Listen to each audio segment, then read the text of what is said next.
राधे राधे, जय श्रीमन नारायण, हरे कृष्णा। कैसे हैं आप लोग?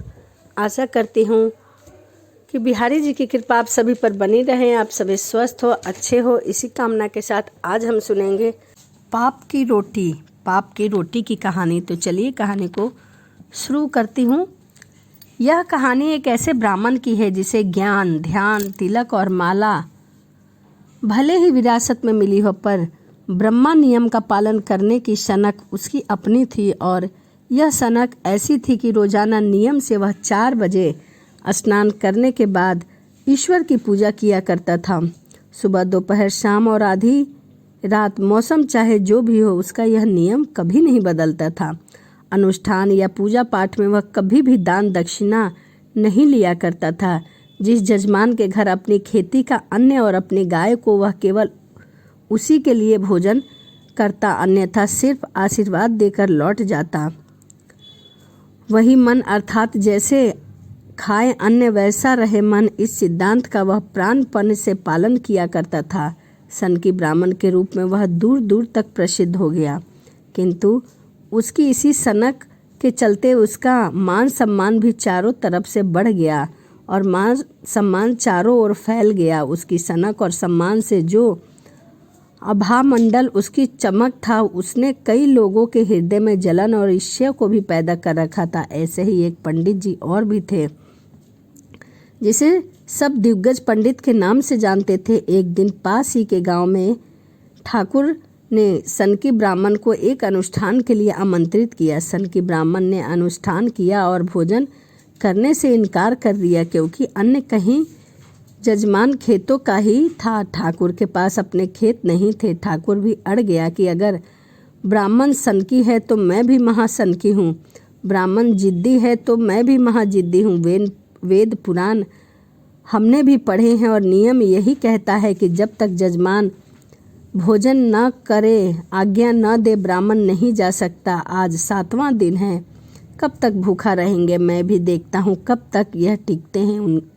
उसकी सनक वह खाकर ही जाएगा। ब्राह्मण उस ठाकुर के घर 7 दिनों तक भूखा प्यासा बैठा रहा। ठाकुर की पत्नी ने बार बार विनम्र आग्रह किया, कुछ तो खा लीजिए ब्राह्मण देवता, कुछ तो खा लीजिए, किंतु सनकी ब्राह्मण विनम्रता से मना कर देता और उन्हें समझाता कि हमारी चिंता मत करिए ठकुराइन, हम तो नवरात्रि में 9 दिनों तक निर्जल व्रत रखते हैं। इस तरह से भूखा रहना हमारे लिए तो सामान्य बात है। ठकुराइन को ये डर सताने लगा था कि कहीं यह ब्राह्मण भूखा ना मर जाए तो ब्रह्म हत्या का पाप हमें भोगना पड़ेगा, और कहीं इनके क्रोध में आकर कोई श्राप ना दे दे तो कुछ भी अनर्थ हो सकता है। और जल्दी ही उनकी यह शंका सही हो गई। ठाकुर को लकवा मार गया और वह बिस्तर पर छटपटाने लगा। उसने फिर ब्राह्मण को जाने की आज्ञा दे दी। इस घटना के बाद सनकी ब्राह्मण का मान सम्मान और तेजी रफ्तार से बढ़ने लगा और मान सम्मान दूर दूर तक फैल गया। दिग्गज पंडित ने जब यह सुना तो वह एक दिन सनकी ब्राह्मण के घर जा पहुंचा। सनकी ब्राह्मण और उसकी धर्मपत्नी ने उसका प्रेम पूर्वक स्वागत किया। ब्राह्मण के दोनों बच्चे बहुत ही संस्कारवादी बच्चे थे। दोनों ने दिग्गज पंडित के चरण स्पर्श किए और आशीर्वाद लिया। सनकी ब्राह्मण के दिग्गज पंडित को भोजन का निमंत्रण दिया गया, जिसे दिग्गज पंडित ने सहर्ष स्वीकार कर लिया, किंतु भोजन पर बैठने से पहले ही दिग्गज पंडित ने अपने मतलब की बात छेड़ दी। अरे सनकी ब्राह्मण, वेद पुराण, धर्मशास्त्र, हवन आदि का ज्ञाता, और तुम दूर दूर तक अपनी सनक के चलते प्रसिद्ध हो। अगर हम दोनों एक हो जाएं तो दुनिया पर छा जाएंगे। सनकी ब्राह्मण ने पूछा, कहना क्या चाहते हो ब्राह्मण देवता? तभी दिग्गज पंडित ने कहा, कुछ समझाना चाहता हूँ। दिग्गज पंडित बोला, मैं बड़े बड़े राजा महाराजाओं और सेठ साहूकार और जमींदारों को जानता हूँ जिनके पास अथाह धनों का भंडार है। उनके यहाँ अनुष्ठान करके बहुत मोटा धन मिल सकता है। तुम्हारी और तुम्हारे परिवार की गरीबी भी इससे दूर हो सकती है। सनकी ब्राह्मण बोला, यह मैं क्या करूँगा? दिग्गज पंडित के प्रस्ताव पर सनकी ब्राह्मण कुछ भी बोल नहीं पाया, किंतु सनकी ब्राह्मण की पत्नी भीतर से सुन रही थी और वह जाकर दिग्गज पंडित को धक्के मारकर घर से बाहर निकाल देती है। इसी प्रकार अपने कठोर नियमों का पालन करते हुए उनके दिन बीतते चले गए। एक दिन दूर के गांव में एक व्यक्ति उन्हें गांव के प्रतिष्ठित जजमान के यहाँ ले गए। वहाँ गौ पूजन का न्योता देने आया ब्राह्मण ने उसे सहज स्वीकार कर लिया और कहा कि ठीक है, मैं समय पर पहुँच का आश्वासन दिया। नियत दिन और सही समय पर पंडित जी उस प्रतिष्ठित जजमान के यहाँ पहुँचे और पारंपरिक पूजा अनुष्ठान के बाद गाय का पूजन किया। शाम के समय जब भोजन की बारी आई तो खाने से पहले ब्राह्मण ने जजमान से पूछा, बाजरा तो अपने ही खेत का है ना? जजमान बोला, हाँ ब्राह्मण देवता, आप बिल्कुल निश्चित होकर भोजन खाइए। हमारे खेत पिछली 3 पीढ़ियों से हमारे ही हैं और दूध भी हमारी ही गाय के हैं। हमारे घर में गाय भी है। ब्राह्मण ने निश्चित होकर भोजन किया और भोजन के उपरांत जजमान ने दक्षिणा भी लिया।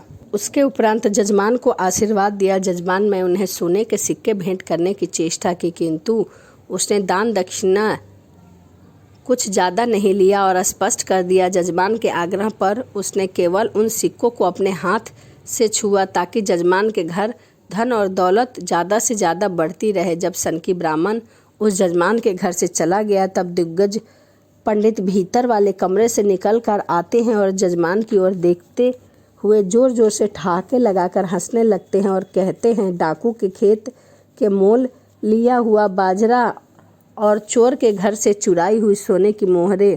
अब देखता हूँ कैसे यह पाखंडी अपने आप को शुद्ध ब्राह्मण कहता है। इसकी पोल मैं पूरी दुनिया के सामने खोलूँगा। हर समय निडर और आत्मविश्वास से भरे होकर चलने वाला यह सनकी ब्राह्मण को आज घर जाते समय पहली बार कुछ डर का अनुभव होने लगा। उसने अपनी परछाई से ही डर लगने लग रहा था कि कोई उसका पीछा कर रहा है। वह डरते डरते घबराते हुए घर पहुंच गया, किंतु जब सामने से उसने अपनी सुंदर मोहिनी पत्नी को देखा तो उसके मन में प्रेम का भाव जाग उठा। पत्नी कुछ फिक्रमंद थी। वह बोली, बहुत दूर से आ रहे हो, थक गए होंगे। ब्राह्मण ने प्रेम पूर्वक उत्तर दिया, हाँ थका तो बहुत अधिक हूँ, किंतु तुम्हारे रूप की चांदनी को देखकर सारी थकान दूर हो गई। पत्नी कुछ बोली, कुछ तो शर्म करो। दोनों ने एक दूसरे को गले लगाकर दरवाज़ा बंद कर दिया, अपने शयन कक्ष में चले गए।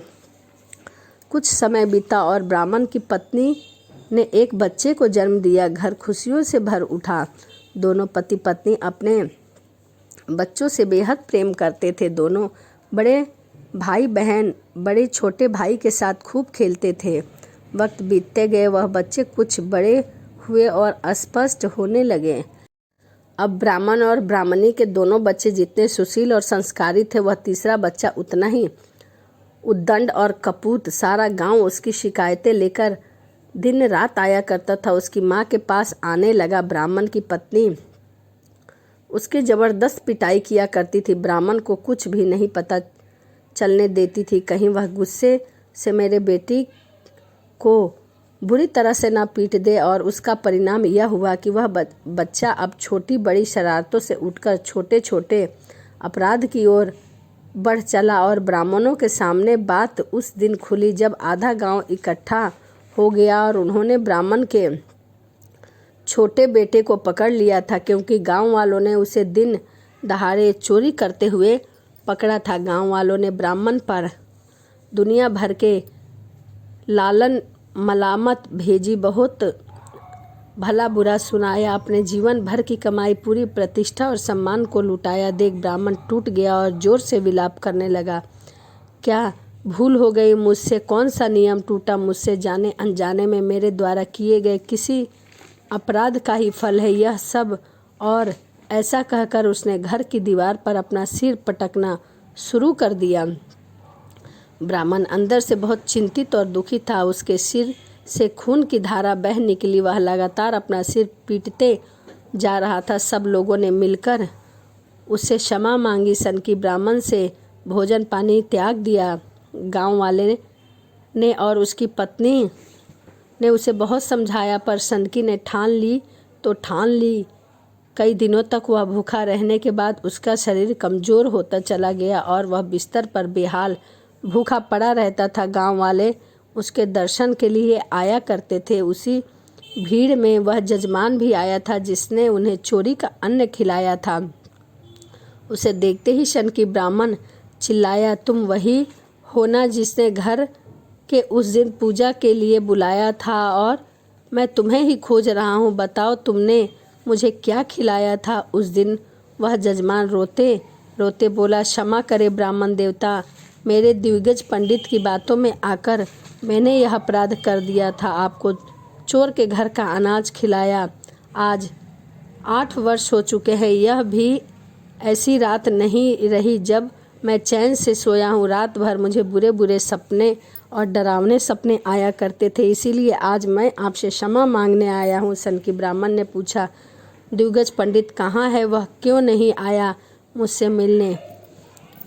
महाराज जी, जिस दिन मैंने आपको अन्न और जल त्यागा था उसी दिन से उसका पता नहीं कि वह कहाँ है। उसके घर का चूल्हा भी नहीं जल पा रहा है और वह भी पागल की तरह दीवारों पर अपना सर पीट रहा है। हमें क्षमा कर दीजिए। ऐसा कहकर उस जजमान ने अपनी पोटली में से बाजरे की रोटी और थोड़ी सी सब्जी निकाली और ब्राह्मण की ओर बढ़ाकर बोला, यह हमारे ही खेत के बाजरे की रोटी है, कृपया करके इसे खाइए और मुझे मुक्ति दीजिए। ब्राह्मण ने वह रोटी ली और विधि पूर्वक अन्य देवता की पूजा करके उसे खाया। ब्राह्मण का अपराधी छोटा बेटा अपने पिता के पास आया और उससे माफ़ी मांगने लगा, पिताजी मुझे माफ़ कर दीजिए, मैं आपके पैर छूकर कसम खाता हूँ कि अब कभी भी चोरी नहीं करूँगा। पर पिताजी यह बताओ, चोरी तो मैंने की थी, फिर आपने अपना सिर क्यों पीटा?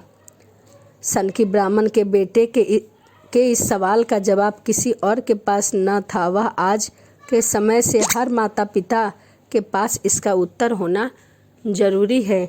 तो यह सनकी ब्राह्मण की कहानी थी, पाप की रोटी की कहानी थी। किसी ने ठीक ही कहा है कि जैसा खाओ अन्न वैसा होवे मन।